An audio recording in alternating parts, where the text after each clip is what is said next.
மீராவுக்கு வயசு 8 வயசு.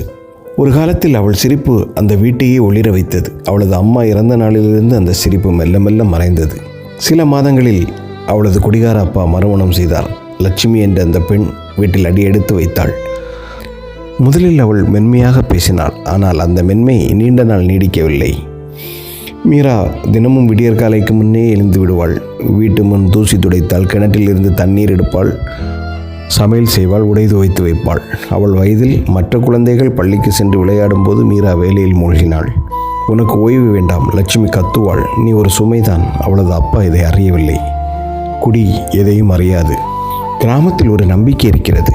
உடல் இறந்தால்தான் மனிதன் இறப்பதில்லை, உள்ளம் உடைந்தால்தான் அவன் உண்மையில் இறக்கிறான். மீராவின் உள்ளம் மெதுவாக சாக ஆரம்பித்தது. அவள் சிரிக்கவில்லை, அவள் கனவு காணவில்லை, அவள் பேசவே இல்லை. அவள் கண்களில் இருந்த அந்த ஒளி முற்றிலும் அணைந்தது.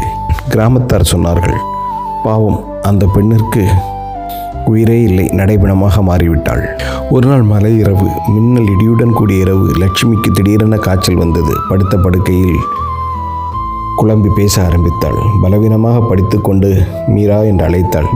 அந்த குரலில் கோபமில்லை, பயம் மட்டும் இருந்தது. உயிரில்லா மீரா அமைதியாக வந்தாள். எந்த உணர்வும் இல்லாமல் தண்ணீர் கொடுத்தாள், நெற்றி துடைத்தாள். அவள் பக்கத்தில் இரவு முழுவதும் கண் முழித்து இருந்தாள். அவள் இருந்தது ஒரு கடமையாக மட்டுமே. மீரா உயிரோடு இருக்கிறாள், ஆனால் அவள் உள்ளம் ஏற்கனவே இறந்து விட்டது. அடுத்த நாள் முதல் லட்சுமி மாறினாள். அன்பாக பரிமாறினாள், ஊட்டிவிட்டாள். மீரா செய்யவே இல்லை.